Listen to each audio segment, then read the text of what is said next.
Hello friends, welcome to my channel tips on mathematics. So आज के इस video में बोर्ड एग्ज़ाम 2025 के क्वेश्चन पेपर को सॉल्व करने वाले हैं। तो इस वीडियो में 1 मार्क्स के, 2 मार्क्स के, 4 मार्क्स और 5 मार्क्स के क्वेश्चन आते हैं। इससे पहले के वीडियो में हमने 1 मार्क्स वाले क्वेश्चन प्रश्न नंबर 1 से लेकर प्रश्न नंबर 9 तक जितने भी सारे प्रश्न हैं ये 1 मार्क्स वाले हैं। तो इससे पहले के वीडियो में हमने इन प्रश्नों को सॉल्व किया था। इस वीडियो में हम 2 मार्क्स वाले क्वेश्चन जो कि प्रश्न नंबर 10 से लेकर प्रश्न नंबर 16 तक के जो जितने भी सारे क्वेश्चन हैं ये सारे क्वेश्चन 2 मार्क्स वाले प्रश्न हैं। तो इन सारे प्रश्नों को इस वीडियो में सॉल्व करेंगे और नेक्स्ट वीडियो में प्रश्न नंबर 4 वाले और प्रश्न नंबर 5 वाले क्वेश्चन को सॉल्व करने वाले हैं। सो वीडियो स्टार्ट करते हैं और हमारे चैनल टिप्स ऑन मैथमेटिक्स के साथ बने रहें, जिसमें हमने अध्याय 1 से लेकर अध्याय 14 तक एनसीईआरटी के इम्पॉर्टेंट क्वेश्चन और प्रीवियस ईयर के क्वेश्चन पेपर बोर्ड एग्जाम में आने वाले प्रश्न चैप्टर वाइज बना चुके हैं। सो प्लेलिस्ट को चेक करके वीडियो को देख सकते हैं। सो वीडियो स्टार्ट करते हैं, जिसमें पहला प्रश्न है द्विघात बहुपद x² + 7x + 10 के शून्यक ज्ञात कीजिए। तो इसमें हमें शून्यक ज्ञात करना है। तो सबसे पहले हल में हम द्विघात समीकरण प्रश्न में दिया है। अब इस द्विघात समीकरण का हमें शून्यक ज्ञात करना है। तो शून्यक ज्ञात करने के लिए द्विघात समीकरण को सॉल्व करना होता है, जिसमें x² + 7x + 10 ये हमारा द्विघात समीकरण है। ये द्विघात बहुपद है। अब द्विघात बहुपद को हमें सॉल्व करना होगा, जिसके लिए यहाँ पर अचर पद 10 है और x² का गुणांक 1 है। यहाँ पर x² के गुणांक के सामने कोई भी संख्या नहीं है, मतलब यहाँ पर 1 है। तो इसको गुणा करेंगे, अचर पद को और x² के गुणांक को गुणा करेंगे तो यहाँ पर आ जाएगा 10। अब 10 को हम गुणनखंड करेंगे कि दो संख्या ऐसी होनी चाहिए जिसको जोड़ने पर 7 आना चाहिए। तो यहाँ पर 5 × 2 है और 10 × 1 है। तो यहाँ पर 2 गुणनखंड है हमारे पास, जिसमें 5 और 2 है एक संख्या और दूसरा है 10 और 1 11। 10 और 1 है, तो यहाँ पर जोड़ने के बाद 7 आना चाहिए। तो 10 और 1 को जोड़ेंगे तो यहाँ पर आ जाएगा 11। 5 और 2 को जोड़ेंगे तो यहाँ पर आ जाएगा 7। तो इसमें हम इसको नहीं ले सकते क्योंकि जोड़ने के बाद यहाँ पर 7 आना चाहिए। तो यहाँ पर दो संख्याएं 5 और 2 है, जिसको हमने जोड़ने पर 7 आ रहा है। तो यहाँ पर आ जाएगा x² प्लस, यहाँ पर 7x को इस तरीके से लिखेंगे 5x + 2x। यहाँ पर प्लस में लिखेंगे क्योंकि अचर पद के सामने प्लस है, तो यहाँ पर प्लस आना चाहिए। तो इनको जोड़ने के बाद यहाँ पर 7 आ रहा है प्लस 10। यहाँ पर ध्यान से देखेंगे कि 7 के जगह पे 5x + 2x लिखा है और यहाँ पर x² एज इट इज लिखना है और 10 यहाँ पर प्लस का एज इट इज लिखना है। अब यहाँ पर 4 पद हैं जिसको हम 2 के जोड़े में करके यहाँ से हमें कॉमन लेना है। तो x² + 5x में से x कॉमन लेंगे तो यहाँ पर बचा है x + 5। फिर यहाँ से हम कॉमन लेंगे 2, प्लस का 2 कॉमन ले लेंगे तो यहाँ पर आ जाएगा x + 5। अब x + 5 यहाँ पर क्या है, ब्रैकेट में कॉमन आ रहा है और यहाँ पर आ जाएगा x + 2। अब यहाँ से हमें मतलब शून्यक निकालना है, जिसके लिए x + 5 को 0 के बराबर करेंगे एक बार और दूसरा यहाँ पर x + 2 को 0 के बराबर करेंगे। तो यहाँ पर लिखेंगे जब x + 5 = 0 तो x बराबर आ जाएगा -5। एक शून्यक यहाँ पर -5 है। फिर यहाँ पर नेक्स्ट जब x + 2 = 0 हो जाएगा तो x बराबर -2। तो ये हमारा दूसरा शून्यक है। अतः शून्यक यहाँ पर -5, -2 है। तो ये इसका आंसर है। तो यहाँ पर 2 नंबर में जब प्रश्न पूछा जाए कि इसका शून्यक ज्ञात कीजिए तो शून्यक इस तरीके से आ जाएगा। तो 2 मार्क्स में जब क्वेश्चन पूछा जाएगा तो इसमें हमें साथ में जांच भी करना होगा। तो जांच में हम लिखेंगे, जांच में शून्यकों का योगफल और गुणनफल मतलब किया जाता है, तो उसको हमें यहाँ पर करना है। शून्यकों का योगफल यहाँ पर हमारे पास 2 शून्यक है, -5 और -2। तो यहाँ पर ये अल्फा है और ये बीटा है। तो अल्फा प्लस बीटा होता है, इसका जो फार्मूला होता है -b/a होता है। तो अल्फा यहाँ पर है -5 प्लस बीटा है यहाँ पर -2। इन दोनों को हमें जोड़ेंगे और यहाँ पर -b/a इसमें वैल्यूज को पुट कर देंगे। तो यहाँ पर जो द्विघात समीकरण है x² + 7x + 10 है। तो इसकी मदद से जो द्विघात समीकरण होता है इसका मानक रूप होता है A X square plus B X plus C, इससे इस द्विघात बहुपद को तुलना करेंगे तो यहाँ पर ए बी और सी का मान निकल जाएगा। तो ए बराबर यहाँ पर है 1, ए एक्स स्क्वायर का गुणांक है तो एक्स स्क्वायर का गुणांक यहाँ पर 1 हो जाएगा, और बी यहाँ पर एक्स का गुणांक है तो एक्स का गुणांक यहाँ पर 7 है, और सी यहाँ पर है अचर पद, तो अचर पद यहाँ पर है 10। अब यहाँ पर ए बी और सी का मान इसमें रखेंगे तो माइनस का बी यहाँ पर 7 हो जाएगा बट्टा ए यहाँ पर है 1। अब इसको सॉल्व करेंगे, माइनस का 5 प्लस माइनस माइनस का 2, माइनस माइनस प्लस तो यहाँ पर आ जाएगा 7, और बड़ी संख्या के सामने माइनस तो यहाँ पर आ जाएगा माइनस। अब यहाँ पर माइनस का 7 बटा 1 तो यहाँ पर माइनस का 7 आ जाएगा। तो इस तरीके से यहाँ पर शून्यकों के योगफल, इसमें फॉर्मूलेज में वैल्यूज को पुट करने के बाद दोनों तरफ हमारा माइनस का 7 आ रहा है। तो यहाँ पर जो हमने निकाला है ए बी और सी, यहाँ पर जो शून्यक निकाला है माइनस का 5 और माइनस का 2, ये दोनों शून्यक हमारा सही है, जिसके लिए यहाँ पर जांच में दोनों तरफ में जो वैल्यूज आ रही है वो हमारा समान आना चाहिए। सेम ऐसे ही यहाँ पर शून्यकों का योगफल करेंगे तो शून्यकों का योगफल, शून्यकों का गुणनफल करेंगे, ये शून्यकों का गुणनफल बराबर अल्फा बीटा हो जाएगा बराबर सी अपॉन ए। तो अल्फा बीटा यहाँ पर माइनस का 5 और माइनस का 2 है बराबर सी यहाँ पर है 10 बटा ए यहाँ पर 1, तो 5 दूनी 10 हो जाएगा, माइनस माइनस प्लस हो जाएगा, 10 बटा 1 मतलब 10। तो यहाँ पर दोनों तरफ क्या है, वैल्यू सेम है, इसका मतलब जो हमने शून्यक निकाला है वो सही है। तो इस तरीके से यहाँ पर शून्यकों का योगफल और शून्यकों का गुणनफल दोनों से हमें चेक करके आंसर निकालना होगा। तो ये इसका फाइनल आंसर है। अब नेक्स्ट प्रश्न को करते हैं। नेक्स्ट प्रश्न है प्रश्न नंबर 11। दी गई आकृति में डी ई समांतर बी सी तथा ए डी बट्टा डी बी बराबर 2/3 है। यदि ई सी बराबर 6 सेंटीमीटर है तो ए ई ज्ञात कीजिए। तो इसमें आकृति दिया है तो उसको सॉल्व करते हैं। प्रश्न में दिया है डी ई समांतर बी सी, ये प्रश्न में दिया है और इस तरीके से चित्र दिया है। ए बी सी एक त्रिभुज है जिसमें बी सी के समांतर डी ई है, ये प्रश्न में दिया है। और यहाँ पर ए डी बट्टा डी बी बराबर 2/3 ये प्रश्न में दिया है, और ई सी बराबर 6 सेंटीमीटर। ई सी बराबर 6 सेंटीमीटर है और ए डी बट्टा डी बी यहाँ पर 2 और 3 है। तो इस तरीके से यहाँ पर दिया है और हमें ए ई निकालना है, तो इसको सॉल्व करते हैं। तो सबसे पहले यहाँ पर देखेंगे कि बी सी के समांतर डी ई है। तो त्रिभुज ए बी सी में बी सी के समांतर डी ई है, ये आपस में समांतर है। तो प्रमेय 6.1 से जब किसी त्रिभुज में दो भुजाओं को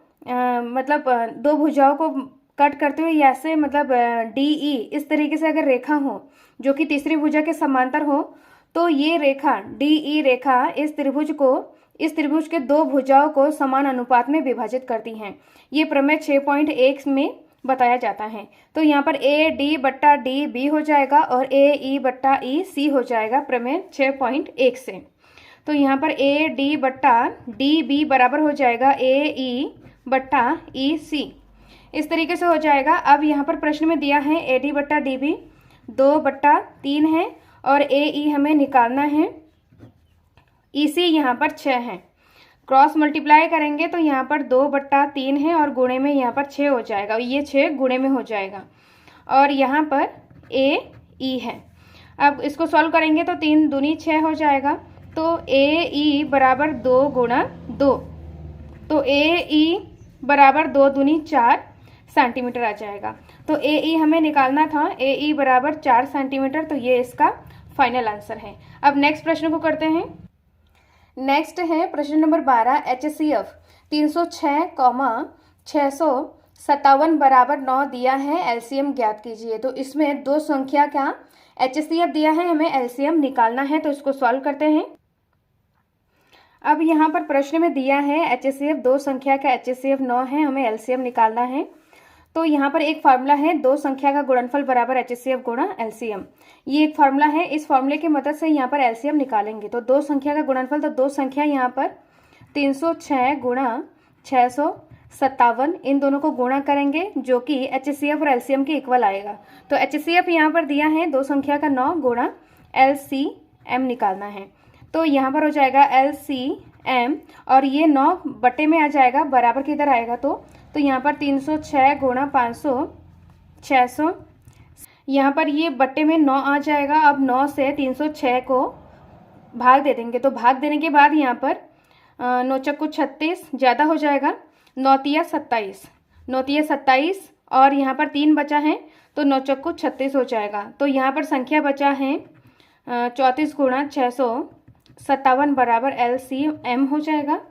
अब यहाँ पर इन दोनों संख्याओं को हमें गुणा करना है, तो इन दोनों संख्याओं को गुणा करने के बाद यहाँ पर आ जाएगा 22,338 बराबर LCM।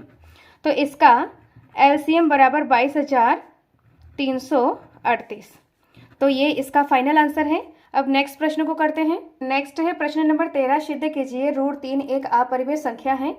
तो इस तरीके के प्रश्न हमने पहले के वीडियो में अपरिमेय संख्या सिद्ध करने वाले बहुत सारे प्रश्न को सिद्ध किया है, जिसका लिंक डिस्क्रिप्शन बॉक्स में मिल जाएगा। डिस्क्रिप्शन बॉक्स को चेक करके वीडियो को देख सकते हैं। और इस प्रश्न के अथवा में दूसरा प्रश्न है, उसको सॉल्व करना है। तो प्रश्न है संख्या 4 की पावर n पर विचार कीजिए जहां n एक प्राकृतिक संख्या है। जांच कीजिए कि n का कोई ऐसा मान है जिसके लिए 4 की पावर n अंक 0 पर समाप्त होता है। तो इसमें हमें बताना है कि 4 की पावर n अंक 0 पर समाप्त होता है। तो इस प्रश्न को सॉल्व करते हैं। प्रश्न में बोला जा रहा है 4 की पावर n पर विचार कीजिए, n एक प्राकृतिक संख्या है। तो n प्राकृतिक संख्या मतलब 1 2 3 4 ऐसे ही इनफाइनाइट तक जाएगा। जो प्राकृतिक संख्या है 1 से स्टार्ट होकर इनफाइनाइट तक जाएगा। जितनी भी सारे प्लस वाले संख्या है, धनात्मक पूर्णांक है, वो हमारा प्राकृतिक संख्या है। अब इसमें बोला जा रहा है कि 4 की पावर n, तो 4 की पावर n, तो n यहाँ पर प्राकृतिक संख्या है, तो इसका मतलब 4 की पावर 1 है, 4 की पावर 2, 4 की पावर 3, ऐसे ही 4 की पावर इनफाइनाइट। तो 4 की पावर 1 का मतलब 4, 4 की पावर 2 का मतलब 4 चक्कू 16, 4 की पावर 3 का मतलब 4 चक्कू 16 चक्कू 64। इस तरीके से 4 की पावर इनफाइनाइट तक संख्याएं हैं। अब इसमें बोला जा रहा है कि जो संख्याएं हैं ये, जैसे कि यहाँ पे 4 16 64, ये संख्याएं 0 पर समाप्त होती है या मतलब 0 पर समाप्त होती है, तो इसको हमें बताना है। तो कोई भी संख्या अगर 0 पर समाप्त हो, 0 पर समाप्त होने के लिए, 0 पर समाप्त होने के लिए कोई भी संख्या अगर 0 पर समाप्त हो रहा है, इसका मतलब उस संख्या का इकाई का अंक 0 होना चाहिए। जैसे कि यहाँ पर 10 20 30, ऐसे ही यहाँ पर 100 हो जाएगा। 100 के बाद यहाँ पर आगे संख्याएं हो सकती हैं। तो 0 पर समाप्त होने के लिए इस संख्या को हम इस तरीके से लिख सकते हैं, जैसे कि यहाँ पर 2 गुणा 5, 5 दूनी मतलब 2 पंजे 10 होता है। ऐसे ही 20 को हम इस तरीके से लिख सकते हैं 2 गुणा 5। 30 को लिख सकते हैं 3 गुणा 2 गुणा 5। और यहाँ पर 100 को लिख सकते हैं 2 गुणा 5 गुणा 2 गुणा 5, 5 दूनी 10, 5 दूनी 10 और 10 को गुणा करेंगे तो 100 आ जाएगा। तो इस तरीके से यहाँ पर हम देखेंगे कि इन संख्या को हमने गुणनखंड के रूप में लिख दिया है। तो ये संख्याएं यहाँ पर 2 और 5 आ रहे हैं। सेकंड वाले में देखेंगे तो 2 और 5, इसमें 30 में देखेंगे कि यहाँ पर 2 और 5 और यहाँ पर भी 2 और 5 आ रहे हैं। तो इसका मतलब ये है कि कोई भी संख्या अगर 0 पर समाप्त हो रहा है तो उसके गुणनखंड में 2 और 5 होना चाहिए। जब किसी संख्या के गुणनखंड में 2 और 5 हो तो वह संख्या 0 पर समाप्त हो सकती है। इसका निष्कर्ष ये निकलता है कि 0 पर समाप्त होने के लिए किसी भी संख्या के गुणनखंड में 2 और 5 होना आवश्यक है। तो इसको हम इस तरीके से लिखेंगे। ये हमारा रफ पार्ट है, इसको समझाने के लिए इस तरीके से इसको समझाया है। ये रफ पार्ट है। अब इसको इस तरीके से हम लिखेंगे कि यदि किसी के अवज्य गुणनखंड में 2 तथा 5 अनिवार्य रूप से उपस्थित हो तो वह संख्या 0 पर समाप्त होगी। जैसे कि हमने अभी बताया है। तो यहाँ पर 4 की पावर n है, तो 4 की पावर n मतलब 4 का मतलब यहाँ पर 2 गुणा 2 की पावर n है, होल पावर n। अब इसको अगर हम अलग अलग लिखें तो 2 की पावर n गुणा 2 की पावर n, इस तरीके से लिखेंगे। तो यहाँ पर हम देखेंगे कि 2 तो आ रहा है यहाँ पर गुणनखंड में, अवज्य गुणनखंड में, लेकिन यहाँ पर 5 नहीं आ रहा है। तो 4 की पावर n के अवज्य गुणनखंड में 5 उपस्थित नहीं है। अतः n के लिए किसी भी संख्या का मान के लिए 4 की पावर n शून्य पर समाप्त नहीं होगा, क्योंकि यहाँ पर अभाज्य गुणनखंड में 2 और 5 होना आवश्यक है, जिसमें यहाँ पर 2 संख्या है लेकिन यहाँ पर 5 नहीं है। तो इस तरीके से यहाँ पर 4 की पावर n 0 पर समाप्त नहीं हो सकता है। तो इस क्वेश्चन को हमें इस तरीके से पूरा स्टेप बाय स्टेप लिखना है, तभी आपको पूरे मार्क्स मिलेंगे। तो ये इसका फाइनल आंसर है। अब नेक्स्ट प्रश्न को करते हैं। नेक्स्ट है प्रश्न नंबर 14। 2 क्रमागत धनात्मक पूर्णांक ज्ञात कीजिए जिसके वर्गों का योग 365 है। तो प्रश्न में यहाँ पर 364 दिया है, जो कि यहाँ पर प्रश्न गलत है, 365 होगा यहाँ पर। तो इस प्रश्न को सॉल्व करते हैं। तो प्रश्न में बोला जा रहा है कि 2 क्रमागत धनात्मक पूर्णांक के वर्गों का योग। तो सबसे पहले यहाँ पर क्रमागत धनात्मक पूर्णांक को समझते हैं।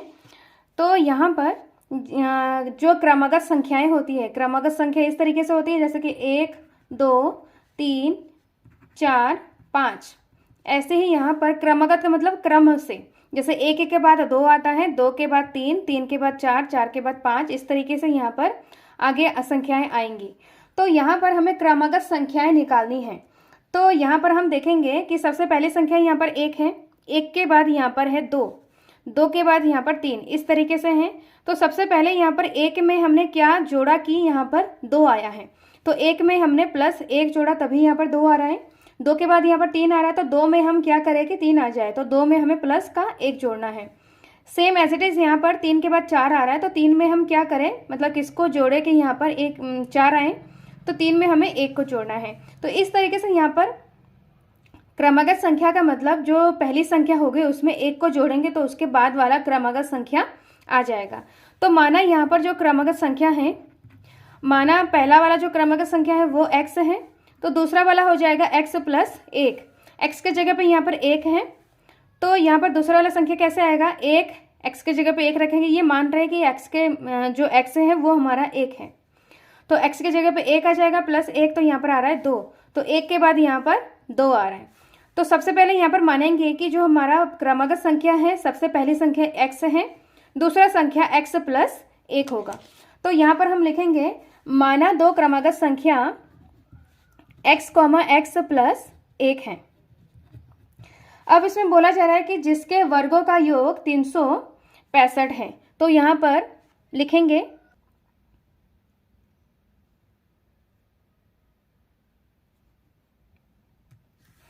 क्रमागत संख्याओं के वर्गों का योग 365 है। तो यहाँ पर क्रमागत संख्या का वर्ग, तो यहाँ पर x² और x + 1 का स्क्वायर, मतलब वर्गों का योग, मतलब यहाँ पर जोड़ लगा देंगे, मतलब योग कर देंगे। दोनों का योग किसके बराबर है, 365 के बराबर है।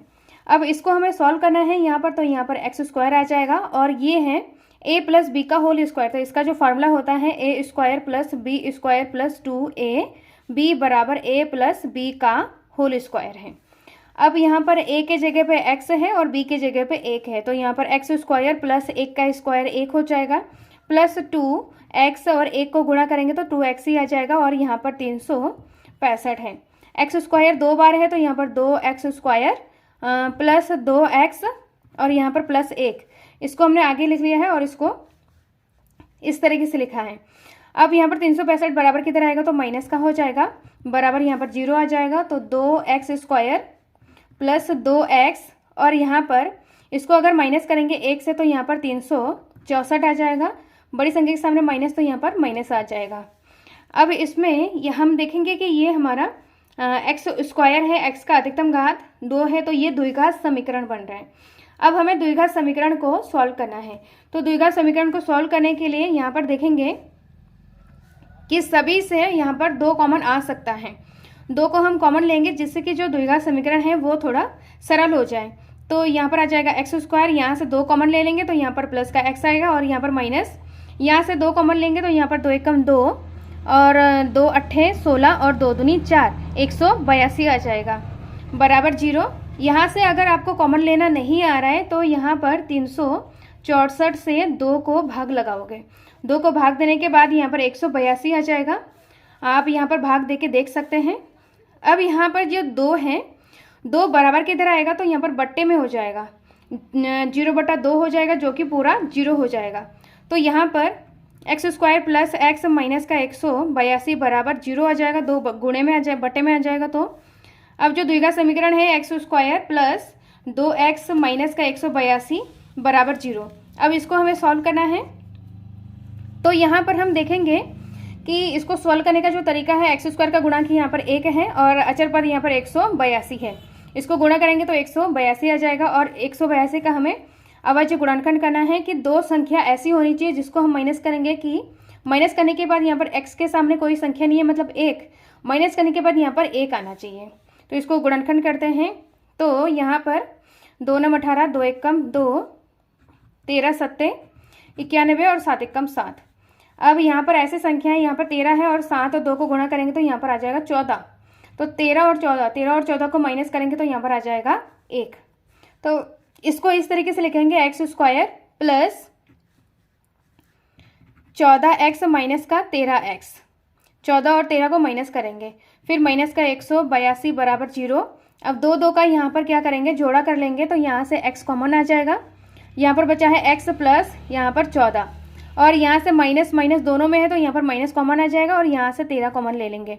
13 कॉमन ले लेंगे तो यहाँ पर आ जाएगा x और यहाँ पर प्लस, इसमें से हम 13 कॉमन ले लेंगे। मतलब आपको अगर कॉमन लेना नहीं आ रहा है तो 13 से 182 को भाग दे दोगे तो जो आंसर आएगा वो उसका मतलब कॉमन लेने के बाद वो संख्याएं आ जाएगी यहाँ पर बराबर 0। तो यहाँ से 13 कॉमन ले लेंगे तो यहाँ पर 14 आ जाएगा।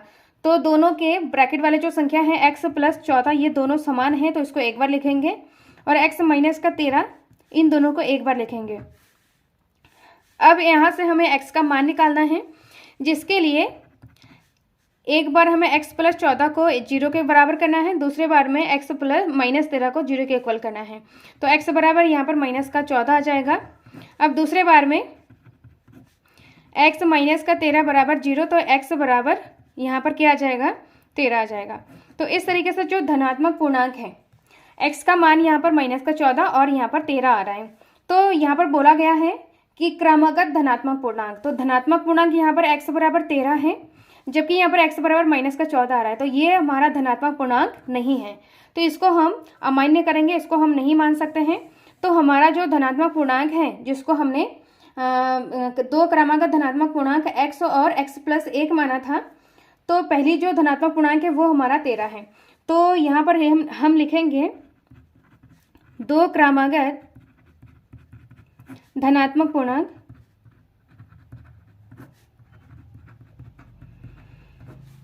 यहाँ पर क्या माना था, x कॉमा x प्लस 1 है। तो यहाँ पर आ जाएगा x के जगह पे यहाँ पर 13 आ जाएगा और यहाँ पर 13 प्लस 1 तो यहाँ पर आ जाएगा 14। तो यहाँ पर दो धनात्मक क्रमागत धनात्मक पूर्णांक यहाँ पर 13 कॉमा 14 है। तो ये इसका फाइनल आंसर है। अब नेक्स्ट प्रश्न को करते हैं। नेक्स्ट है प्रश्न नंबर 15।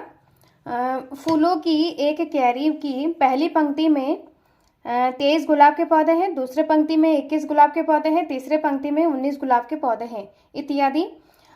उसकी अंतिम पंक्ति में 5 गुलाब के पौधे हैं। इस क्यारी में कुल कितनी पंक्ति हैं? तो यहाँ पर हमें पंक्तियों की संख्या बतानी है कि क्यारी में कितनी पंक्ति हैं। तो इसको सॉल्व करते हैं।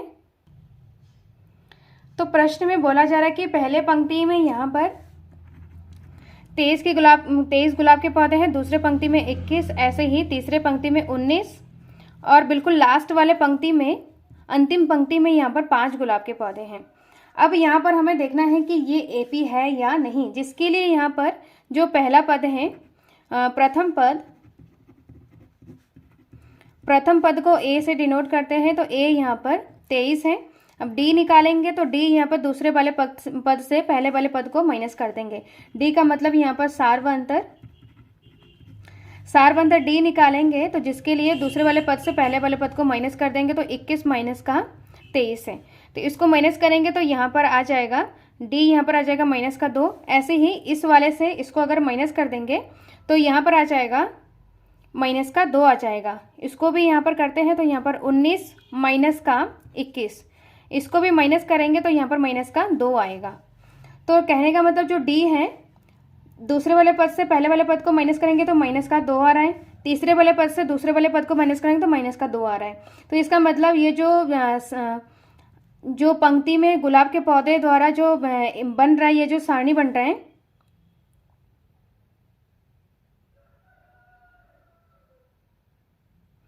यहाँ पर जो पौधे की जो संख्याएं हैं ये हमारा AP बन रहा है, क्योंकि इसका जो सार्वंतर है वो -2 है सबका।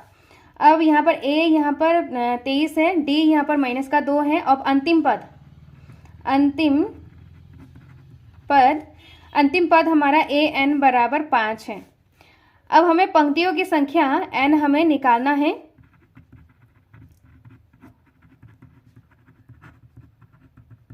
पंक्तियों की संख्या हमें n निकालना है, तो n निकालने के लिए जो an वाला जो फार्मूला होता है, an बराबर a plus n minus 1 into D, इस फार्मूले की मदद से हम n निकाल सकते हैं। तो an यहाँ पर है 5, a यहाँ पर है 23 plus n minus 1 into D है -2।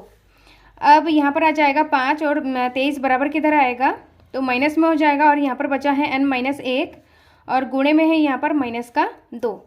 अब इसको हम माइनस करेंगे, तो इसको माइनस करने के बाद यहाँ पर आ जाएगा -18, बड़ी संख्या के सामने माइनस, तो यहाँ पर माइनस आ जाएगा n-1, और ये जो गुणे में -2 है, ये 2 बराबर किधर आएगा, तो बट्टे में आ जाएगा।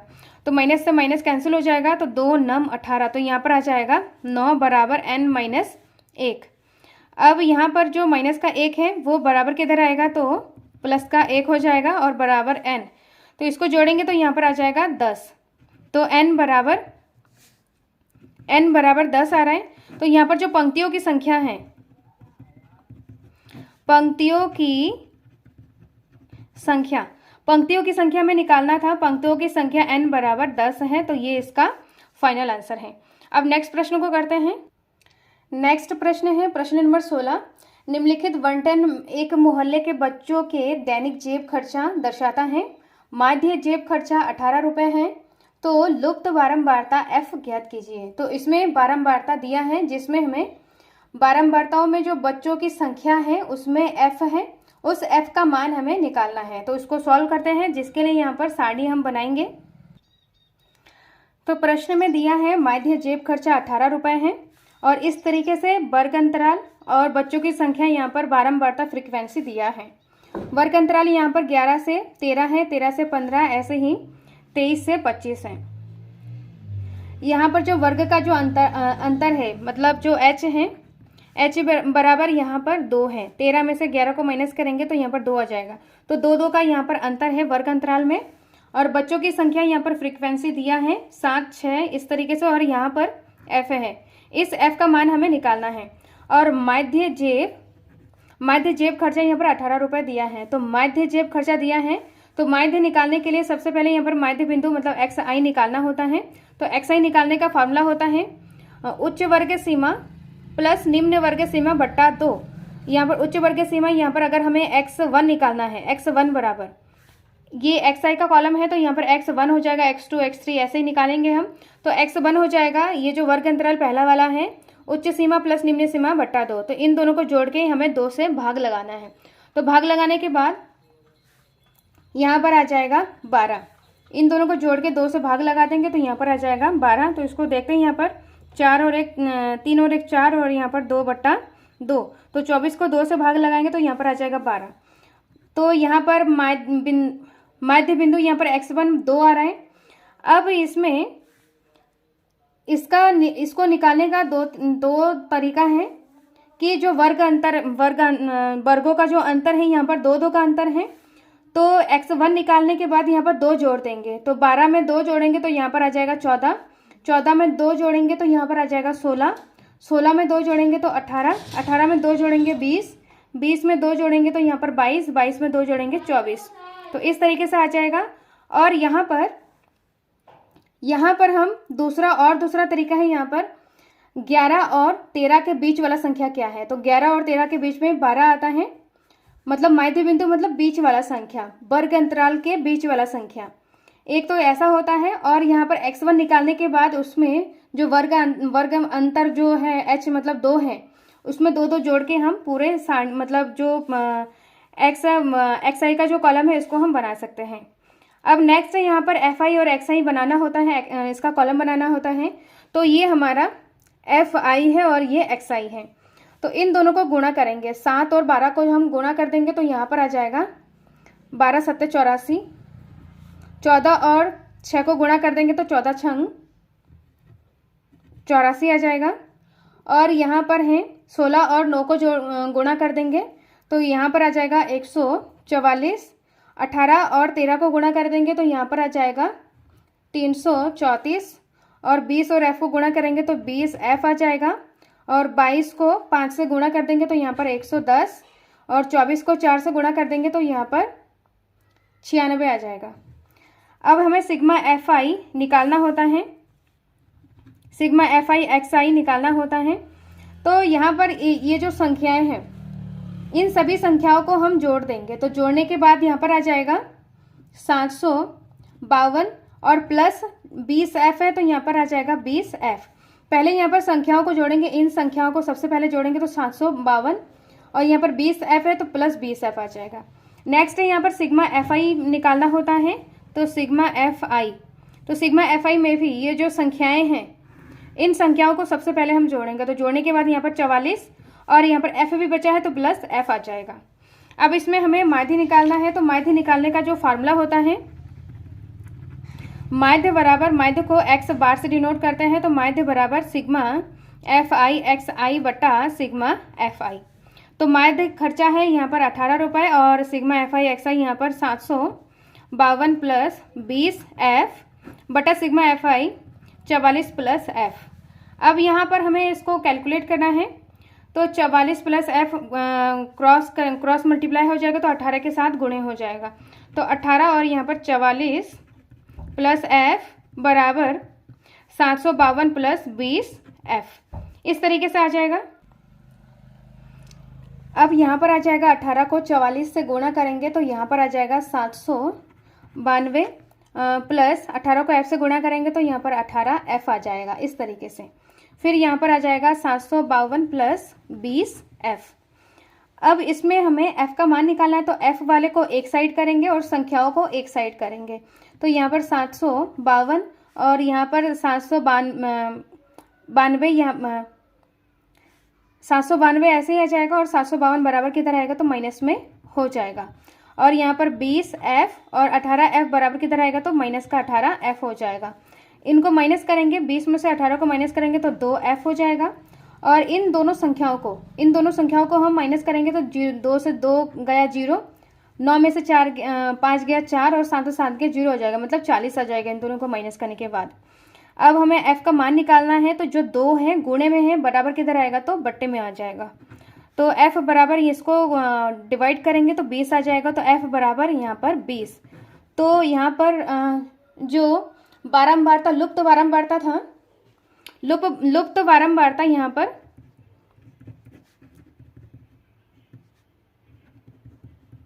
लुप्त बारंबारता f बराबर 20 है, तो ये इसका फाइनल आंसर है। नेक्स्ट प्रश्न को करते हैं, जो कि अथवा में दिया है, प्रश्न नंबर 16 के ही अथवा में दिया है, तो उसको सॉल्व करते हैं। तो प्रश्न में दिया है, एक थैले में 3 लाल और 5 काली गेंद है। इस थैले में से एक गेंद यादृच्छाएं निकाली जाती है। इसकी क्या प्रायिकता है कि निकाले गया गेंद, इसमें पहला पॉइंट है लाल हो और दूसरा पॉइंट है लाल नहीं है। तो इन दोनों पॉइंट का हमें प्रायिकता निकालना है, तो इसको सॉल्व करते हैं। तो प्रश्न में दिया है, एक थैले में लाल गेंद की संख्या यहाँ पर 3 है, काले गेंद की संख्या 5 है, तो इनको जोड़ेंगे तो यहाँ पर 8 आ जाएगा, तो कुल गेंद की संख्या यहाँ पर 8 है। और यहाँ पर हमें निकालना है पहले पॉइंट में लाल गेंद निकलने की। अब थैले में से एक गेंद यादृच्छाएं निकाली जाती है, तो इसकी क्या प्रायिकता है कि निकला गया गेंद लाल हो। तो यहाँ पर लाल गेंद निकलने की प्रायिकता हमें निकालना है पहले पॉइंट में। तो प्रायिकता निकालने का जो फार्मूला होता है, प्रायिकता PE, ई यहाँ पर कोई भी घटना है, तो किसी भी घटना के होने की प्रायिकता को PE से डिनोट करते हैं। तो अनुकूल परिणाम बट्टा कुल परिणाम इसका फार्मूला होता है। अब यहाँ पर लाल गेंद निकलने की प्रायिकता, तो लाल गेंद की संख्या 3 है, तो ये अनुकूल परिणाम है। तो लाल गेंद की संख्या 3 है और कुल परिणाम यहाँ पर 8 है, तो 3/8 लाल गेंद निकलने की प्रायिकता 3/8 है। अब नेक्स्ट पॉइंट है यहाँ पर लाल गेंद नहीं होने की प्रायिकता। तो यहाँ पर लाल लाल नहीं होने की प्रायिकता हमें निकालना है। तो लाल नहीं मतलब लाल गेंद को हमें नहीं लेना है, तो काले गेंद को लेना है। तो काले गेंद की संख्या यहाँ पर क्या है, 5 है, और अनुकूल परिणाम यहाँ पर 5 हो जाएगा, और कुल परिणाम यहाँ पर है 8। तो यहाँ पर लाल गेंद नहीं होने की प्रायिकता 5/8 है, तो ये इसका फाइनल आंसर है। तो इस तरीके से यहाँ पर 2 मार्क्स में इस तरीके के प्रश्न पूछे जाते हैं। तो इस वीडियो में इतना ही करेंगे। नेक्स्ट वीडियो में हम 4 मार्क्स वाले 10 इंपॉर्टेंट क्वेश्चन को सॉल्व करेंगे। और इस वीडियो में कोई डाउट हो, कोई क्वेश्चन पूछना हो तो कमेंट बॉक्स में कमेंट करें, और टिप्स ऑन मैथमेटिक्स के साथ बने रहें, जिसमें हम बोर्ड एग्जाम 2025 के प्रिपरेशन के लिए इम्पॉर्टेंट क्वेश्चन और प्रीवियस ईयर के पेपर को सॉल्व करेंगे।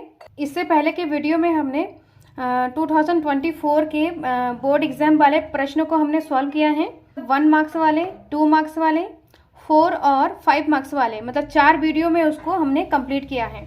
सो प्लेलिस्ट को चेक करके वीडियो को देख सकते हैं। मिलते हैं नेक्स्ट वीडियो में। Thank you so much.